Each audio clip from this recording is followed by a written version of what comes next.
यत्रं तन्नासुर ओम शांति शांति शांति।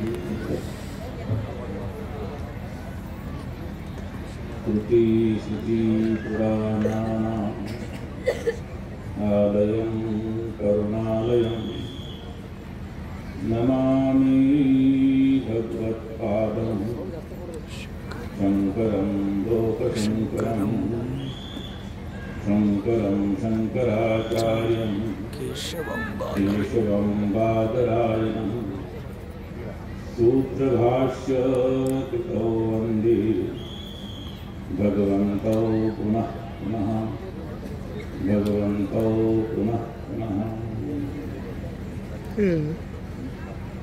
राम राम राम। बहुत ही आनंद का समय है। यह समय अत्यंत ही अलौकिक, अद्भुत और दर्शनीय है। इसके पीछे कारण है जिनके हृदय में दयालुता, विनम्रता, सज्जनता, साधुता और जिनके निमित्त हम लोग यहाँ पर आए हैं, ऐसे हमारे परम श्रद्धेय, परम पूजनीय शिवानंद भारती जी महाराज का ये विशेष पर्व यहाँ चल रहा है। और इस अवसर पर अनेक अनेक संत यहाँ पर पधारे हैं। महामंडलेश्वर और अभी जिनका आप लोग यहाँ पर दर्शन कर रहे हैं, हमारे अत्यंत ही आदरणीय, परम प्रिय, ऐसे हमारे आप लोग जिनको कहते हैं शिव कुमार स्वामी जी, परंतु हमारे यहाँ पर उत्तर भारत में इनका नाम है स्वामी विद्यानंद। ऐसे स्वामी जी मेरे बाजू में बैठे हुए हैं। अभी जिनका प्रवचन हुआ महामंडलेश्वर स्वामी सिद्धिवानंद जी महाराज, महामंडलेश्वर स्वामी दिव्यानंदपुरी जी महाराज, और यहाँ पर सभा में बैठे हुए मुद मंगलमय संत समाजो जो जग जंगम तीर्थ लाभो। ऐसे जैसे तीर्थराज प्रयाग में जिस प्रकार यहाँ पर संत समागम होता है, उसी प्रकार यहाँ पर संत समागम बैठा हुआ है। आप सज्जन लोग दूर दूर से यहाँ पर आए हैं और बहुत सुंदर आप लोग सत्संग श्रवण कर रहे हैं। आज जिन्होंने हमारे वैदिक सनातन धर्म की पुनर्स्थापना की, ऐसे हमारे आद्य गुरु भगवान शंकराचार्य को नमन करते हुए उनके एक वचन को यहाँ पर उद्धृत करते हैं और उसी पर यहाँ पर सत्संग चल रहा है। भज गोविंदम भज गोविंदम भज गोविंदम मूढ़मते। आप लोगों को पता होगा कि ऐसे हमारे सनातन धर्म के पुनरुद्धारक वेदांत के माध्यम से, शास्त्रार्थ के माध्यम से जिन्होंने उस समय के विद्वानों को परास्त किया और पुनः हमारे सनातन धर्म की स्थापना की, एक बार कहीं जा रहे थे, उन्होंने देखा कि एक सज्जन वयोवृद्ध हैं, पंडित जी हैं, और वो सूत्र रट रहे हैं। क्योंकि शास्त्र को जानने के लिए आपको व्याकरण आना आवश्यक है, और व्याकरण के कुछ सूत्र होते हैं, और वो सूत्र को रट रहे थे वो पंडित जी, और वयोवृद्ध थे। आचार्य शंकर को लगा कि अब ये सूत्र रटेंगे और कभी अध्ययन करेंगे। उन्होंने कहा कि नहीं रक्षति दुप्रिय करणे, ये जो सूत्र है आपका रक्षण नहीं करेगा।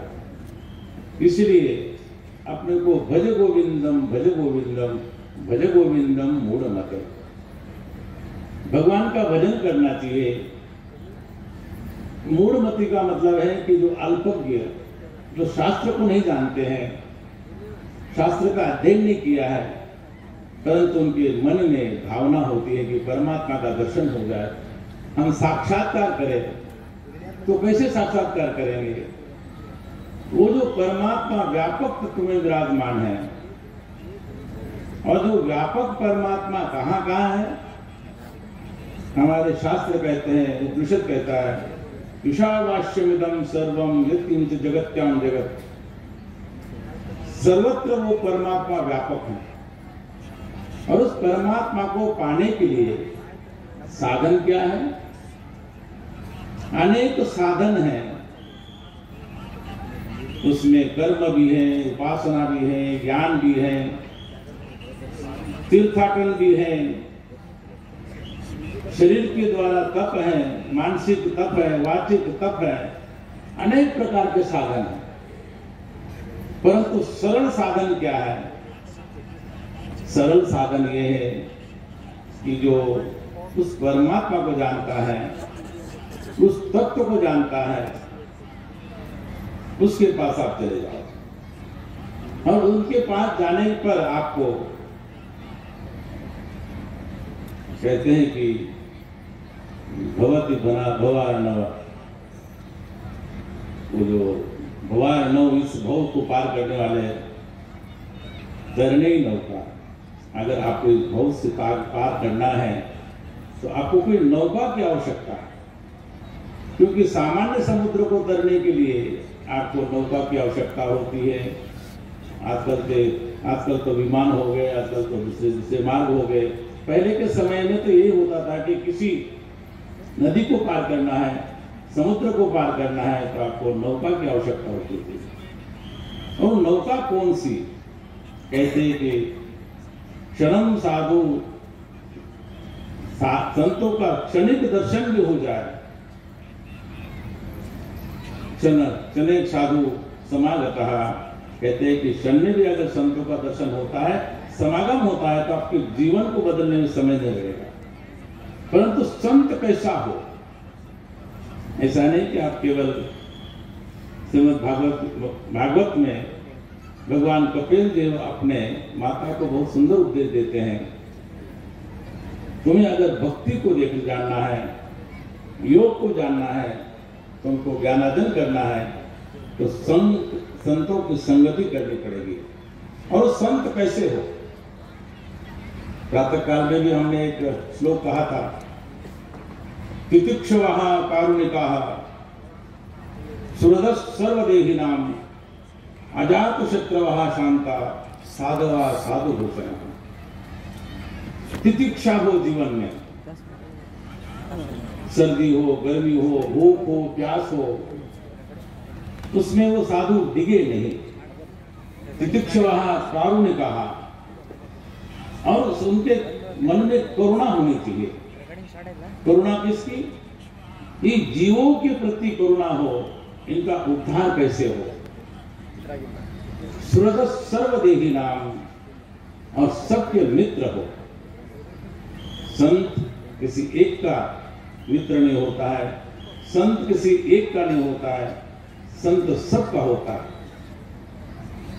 अजात शत्रवः शांता, और वो आजाद शत्रु होता है। और संत का कोई शत्रु नहीं होता है। संत जब मार्ग में चलता है, उनके पीछे पीछे सज्जन के साथ में और भी लोग चलते हैं, परंतु उन संतों के हृदय में उनके प्रति किसी की दुर्भावना नहीं होती है। अजात शत्रवः शांता, और शांत होते हैं। साधवः साधुभूषणः, ऐसे संत होते हैं, उनका ये भूषण होता है। ये तितिक्षा है, करुणा है, सुहृदता है, इस प्रकार की आप जो साधु का, और जब नारद जी जा रहे थे, वो जो अजामिल था बड़ा अच्छा पंडित था, बड़ा अच्छा कर्मकांडी था, परंतु संसर्ग दोषा गुण दोषा भवंती, कभी कभी संसर्ग दोष होता है और उस कारण से ये जीव पतित हो जाता है। ये नारद जी को पता था। नारद जी ने कहा, हे सज्जन, मेरी एक बात मानोगे? बोले आप कहिए। बोले तुम्हारे कितने पुत्र हैं? बोले अभी तक 9 पुत्र हुए हैं और 10वां होने वाला है। नारद जी ने कहा कि मेरी बात मानोगे? 10वें पुत्र का नाम नारायण रखना। और जब 10वें पुत्र का नाम नारायण रखा, उस समय वो चले गए सन। वो पुत्र बड़ा हुआ, अजामिल बड़ा वयोवृद्ध था, 88 वर्ष की उसकी आयु थी, और उसकी मृत्यु जब आई तो अपने छोटे पुत्र पर बहुत प्रेम करता था। और जब यमराज यमदूत आए वहां पर, तब जोर जोर से कहने लगा, हे नारायण, हे नारायण, हे नारायण। और उसी समय देवदूत आते हैं, भगवान श्रीहरि के दूत आते हैं और उस समय उस अजामिल को बचा लेते हैं। एक क्षण उनका संत संग हुआ था। इसीलिए आप लोग यहाँ जो बैठे हैं, तो सत्संगत्व निस्संगत्वम, जैसे स्वामी जी ने भी कहा कि भगवान शंकराचार्य कहते हैं कि सत्संग से आपको निस्संगत्व प्राप्त होता है। संसार क्या है? संसार हमारे साथ कहां तक चलता है? संसार हमारे साथ में, कहते हैं कि संसार हमारे साथ चलता नहीं है। जब हम लोग गाने लगते हैं तो धनानि भूमो पक्षवश्य गोष्ठे, कहते हैं कि जो संसार में जो धन है, जो हम लोगों ने कमाया होता है, तो कहते हैं कि वो धनानि भूमो पक्षवश्य गोष्ठे नारी ग्रहादिषु जने श्मशाने देहश्चितायाम परलोक मार्गे धर्मानुभो गच्छति देवयता। अपने साथ में केवल धर्म ही जाता है, और धर्म में भी जो हमने कभी सत्संग किया होता है वो हमारे साथ साथ चलता है।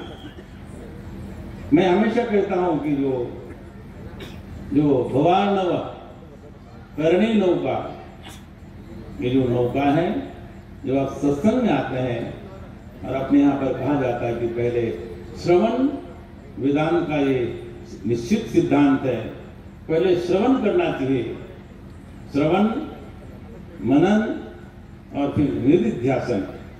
आप बहुत सा श्रवण कर लिए यहाँ पर, उसके बाद में थोड़ा सा चिंतन करना, इसमें सार क्या है।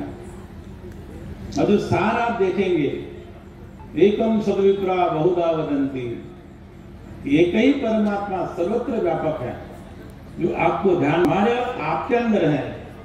इसलिए जो भागवत का महात्म्य का मंगलाचरण करते हैं, तो वहां पर उस परमात्मा के रूप का, परमात्मा के स्वरूप का वहां पर वो प्रारंभ करते हैं। सच्चिदानंद रूपाय विश्वोत्पत्त्यादि हेतवे तापत्रय विनाशाय श्री कृष्णाय वयं नमः।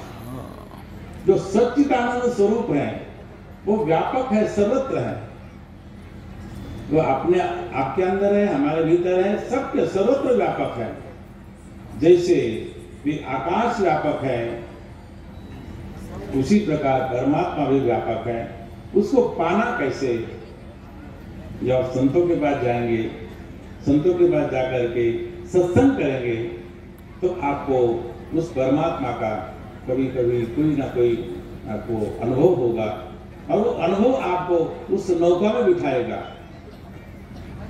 जो भगवत पाद शंकराचार्य ने कही है, उस भगवान इस समुद्र से पार करने के लिए जब नौका में बैठेंगे, तो धीरे धीरे आप उस पार पहुंच जाएंगे जो आपका निश्चित ठिकाना है।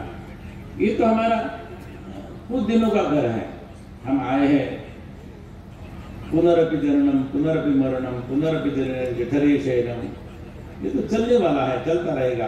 परंतु जब तक हम अपने घर नहीं पहुंचते हैं, ये हमारा घर नहीं है। जिस दिन इसके अंदर का चला जाएगा तो बोलेगा अभी ले चलो इनको, जल्दी ले चलो, जल्दी ले चलो, अब ज्यादा रखेंगे नहीं कोई वहां पर। तो हमारी यात्रा निरंतर चलती रहती है, परंतु जब हमारे गंतव्य तक पहुंचेगी वही परमात्मा। और वहां पहुंचने के लिए संतों के दर्शन करना आवश्यक होते हैं। तो दो तरह के संतों के दर्शन होते हैं, एक होते हैं आप उनका उपदेश ग्रहण करते हैं और एक उनको देखते हैं। तो दोनों ही सत्य है, दोनों ही यथार्थ है। तो आज उत्तर भारत में प्रयागराज में कुंभ मेला लगने वाला, अनेक संत आएंगे। दक्षिण भारत के कम लोग पहुंचते हैं, परंतु दक्षिण भारत के संत हमारे शिव कुमार स्वामी जी, हमारे शिवानंद भारती जी, मैं तो हमेशा कहता हूं कि सेतु है। दक्षिण भारत और उत्तर भारत के सेतु हैं, ये जोड़ने वाले हैं। अब हिंदी यहाँ पर कौन सुनने वाला है? यहाँ तो सुबह से देख रहे हैं कि यहाँ पर जैसी घोड़े की टाप चलती है, वैसे धर धर धर धर धर हम सुनते जा रहे हैं कि बहुत सुंदर भाषा है। अब हिंदी को समझने वाले भी यहाँ पर हिंदी तो व्यापक हो गई है, तो ऐसे लोगों को बुला करके भी आपका परिचय कराते हैं। और यहाँ के संत लोग हरिद्वार में पढ़ने जाते हैं। महाराज जी, हमारे जो दादा गुरु जी थे उनके साथ में रहे और उन्होंने इनको ब्रह्मचारी का नाम दिया था, उस नाम से हम लोग उनको जानते हैं। तो ऐसे ये दो महापुरुष, तीसरे भी थे, वो ब्रह्मलीन हो गए। तो ऐसे महापुरुष जोड़ने का काम करते हैं, चाहे वो सज्जन हो, चाहे भक्त हो, चाहे सामान्य व्यक्ति हो, उनको जोड़ने का काम करते हैं। और उसी जुड़ाव में हम लोग भी यहाँ पर आते हैं। हम लोग आपको उपदेश देने नहीं आते, हम तो आपके लिए आते हैं, आपके मन को रखने के लिए आते हैं। आप हमें बुलाते हैं तो हमें भी अच्छा लगता है, और हमारे देखने से जो आपको प्रसन्नता होती है, उस प्रसन्नता के लिए हम यहाँ पर आते हैं। और यही एक यहाँ हमारे संतों की विशेषता है। तो मैं ये समझता हूँ कि हमारे महाराज जी दीर्घ काल तक आप सबके बीच में रहे, और दीर्घ काल रहते हुए केवल आप देखिए नहीं, इनसे सीखे सरलता क्या होती है, सहजता क्या होती है, विनम्रता क्या होती है, इन संतों में देखने में आती है। और शायद बड़े बड़े महापुरुष उत्तर से दक्षिण में आते हैं और यहाँ पर आकर के आप लोगों को भी सुनते हैं, देखते हैं, और महाराज जी का सानिध्य भी हम लोग प्राप्त करते हैं। तो अत्यंत ही ये आनंद का विषय है कि आप लोग दिन भर यहाँ पर किसी न किसी कार्यक्रम में लगे रहते हैं, वर्तमान में हैं, और आप लोगों को इनके जीवन से कोई ना कोई लाभ लेना चाहिए। तो मुझे लगता है कितना ही कहते हुए वाणी को विराम। और भगवान शंकराचार्य जैसे कहते हैं कि भज गोविंदम भज गोविंदम भज गोविंदम मूढ़मते, हम लोग का भगवान का भजन करते रहना चाहिए। और इतना कहते हुए अपने वाणी को विराम। ओम शांति शांति शांति।